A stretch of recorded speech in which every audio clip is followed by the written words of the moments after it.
गौथुम जिउ लावथों आइजो माहारि देरहासार एरसु लं लिभ एरसु लं लिभ जय बर' हारिनि जय बर' हारिनि जय बर' नुजाथि फैनो हानाय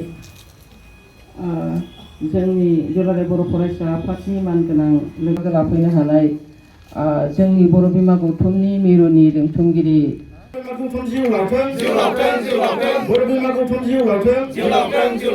आइजो माहारि जिउ लावथों दुलाराय बर' फरायसा आफादा बर' बिमा गौथुम बे मोनसे आफादखौ दानानै दिनै नैथि जि बोसोर बेखौ फालिबाय नैथि गायसनथाय सान बेखौ फालिदों आरो कुमारिघाटा दख्रा दुलाराय बर' फरायसा आफादनि बे लांगोनायाव लोगोसे तामुलपुर जिल्लानि बेन्दोङाव बे हाबाफारिखौ लानाय जादों आरो बर' बिमा गौथुमखौ दुलाराय बर' फरायसा आफादा बर' बिमा माहारिनि जि जेंना जेंगोना जोंनाव गोबां माहारिनि समाजारि जेंना बायदि बायदि थायो जायखौ जोङो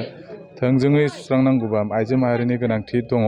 आरो बेखौ लानानै जिहेथु गायसननाय जादोंमोन आरो बेबायदिनो बर' बिमा गौथुमा खामानि मावबाय थाबाय आरो खामानि मावनानै दिनै नैथि बे जोङो फालिथाय सानखौ जोङो मोनफैनो हाबाय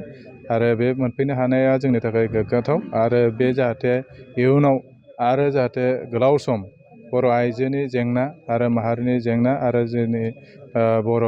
माहारिनि जौगानायाव जाहाथे जेब्लायबो खामानि मावनो हाथों बेखौ जों जेब्लायबो आसा थियो आरो जेब्लायबो बिथांमोननिफ्राय जोङो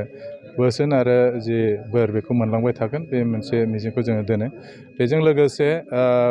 गाबोनहाय जिहेथु मुलुगनां आइजो सान बे मुलुगनां आइजो सानखौ लोब्बा लाखिनानै दिनै फिसायै जे गायसनथाय सानखौ जोङो फालिबाय आरो बे फालिनायजों लोगोसे गाबोनहाय जोङो रायजो राजाखौ लानानै सावरायनाय मुलुगनां आइजो सान बे सावरायनाय हाबाफारिखौ लादों कुमारिघाटायावनो आरो बेवहाय गासैबो रायजो राजाया जाहाथे बाहागो लागोन बेखौ मिजिंथिदों मानो होनबा आइजोनि माखासे जेंना दं जायखौ जोङो हौवा माहारिया थोंजोङै सुस्रांनांगौ जेंना फैयो थोंजोङै जोङो बुजिस'नो हाया आइजोनि गेजेराव गोबां माखासे जे जेंनाफोरखौ सुस्रांनांगौबा आइजो माहारियानो दायथ' लानांगोन आरो बे दायथ'खौ बर' बिमा गौथुमा दिनै लाबोदों आरो बेजों जोङो एसेब्लाबो माबा मोनसे सुस्रांनो हागोन बे मिजिंखौ जोङो थिदों आरो बेवहाय जिहेथु मोन 18था जिल्लाखौ दानानै लानाय जाबाय बर' आइजो जे बर' बिमा गौथुमा आरो बे बर' बिमा गौथुमा जे मोन 18था जिल्लायाव दिनै मोनफ्रोमबो जिल्लायाव बे हाबाफारिखौ खुंनाय जादों आरो गाबोन मुलुगनां आइजो सानखौबो मोनफ्रोमबो जिल्लाया बे हाबाफारिखौ लागोन आरो मिरु नाङै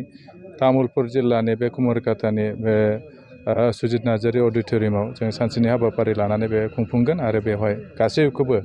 नुजाथिफैनो थाखाय जों हांख्रायबाय गोजोन्थों।